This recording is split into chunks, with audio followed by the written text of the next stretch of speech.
Offensive না defensive, cyber security যাত্রা শুরুতে আমি একজন বিগিনার হিসেবে কোনটা নিয়ে কাজ করব, এটা আমাদের সকলের কনফিউশন থাকে। Hello everyone, this is Faisal. আজকের ভিডিওতে আমি শেয়ার করব যে একজন বিগিনার হিসাবে সাইবার সিকিউরিটি যখন আপনি যাত্রা শুরু করবেন, অফেন্সিভ দিয়ে কাজ করা শুরু করা উচিত নাকি ডিফেন্সিভে যাওয়া উচিত। অফেন্সিভ না ডিফেন্সিভ এটা ভালো করে বুঝতে গেলে আমাদেরকে প্রথমে অফেন্সিভ এবং ডিফেন্সিভ বিষয়টা বুঝতে হবে। অফেন্সিভ শব্দ থেকে বোঝা যাচ্ছে যেখানে আপনি বিভিন্ন ধরনের অ্যাটাক দিচ্ছেন।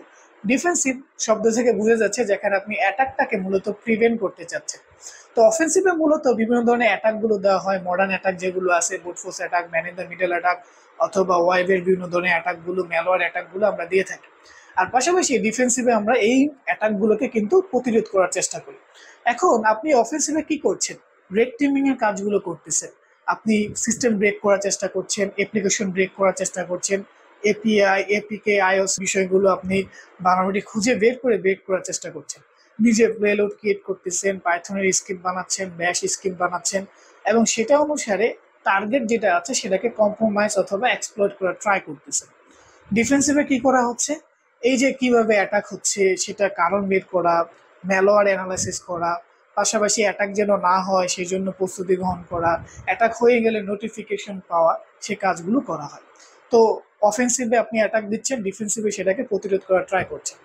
এখন ডিফেন্সিভে যখন এই কাজগুলো করা হয়, যখন একজন ব্যক্তি অ্যাটাকের আইডিয়া না থাকে সে কিন্তু প্রপারলি ডিফেন্সিভের কাজটা করতে পারে না।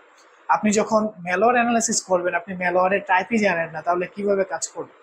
আপনি ইনসিডেন্ট রেসপন্সে কাজ করছেন, কিন্তু হ্যাকার কিভাবে ইনসিডেন্ট রেসপন্সের কাহিনীটা আপনি কিভাবে বুঝবেন যদি হ্যাকারের মাইন্ড না বুঝেন, কোন প্লেলোড ইউজ করছে, কোন টুলস ইউজ করছে, কোন স্কিল ইউজ করছে, সেটা যদি আপনি না বুঝেন অথবা নিজে না করে থাকেন, তাহলে কিন্তু আপনার জন্য বোঝা কঠিন হয়ে যাবে। ডিফেন্সিভে সিমস অর ইডিআর এক্সডিএন নিয়ে কাজ করা যায়, এগুলো আপনি করবেন, বাট অ্যাটলিস্ট আপনার অ্যাটাকের আইডিয়াগুলো ভালো করে প্রথমে জানা উচিত। তাহলে আমরা যে বিষয়টা বুঝতে চাচ্ছি সেটা হচ্ছে যে ডিফেন্সিভ আর অফেন্সিভের মধ্যে যাত্রা যখনই আপনি শুরু করবেন, আপনি হচ্ছে অফেন্সিভের পার্টটাই শুরু করতে পারেন প্রথম দিকে। অ্যাটাকের বিষয়গুলো ভালো করে বুঝতে পারেন, অ্যাটাকের এই বিষয়গুলো বুঝে প্র্যাকটিক্যালি অ্যানালাইসিস করতে পারেন।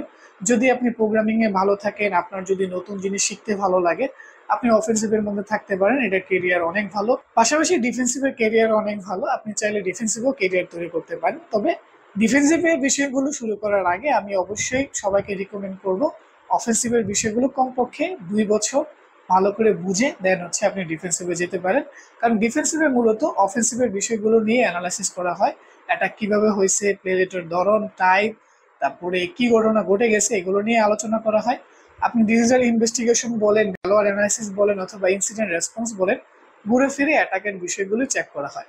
তো সেক্ষেত্রে আমার পার্সোনাল রিকমেন্ড হচ্ছে আপনি যদি ফরেনসিক্সে অথবা ডিফেন্সিভে আপনার ভালো লাগে, তারপরও আপনি অ্যাটলিস্ট 2 বছর অফেন্সিভে কাজ করার চেষ্টা করবেন, দেন হচ্ছে ডিফেন্সিভে যাওয়ার চেষ্টা করবেন।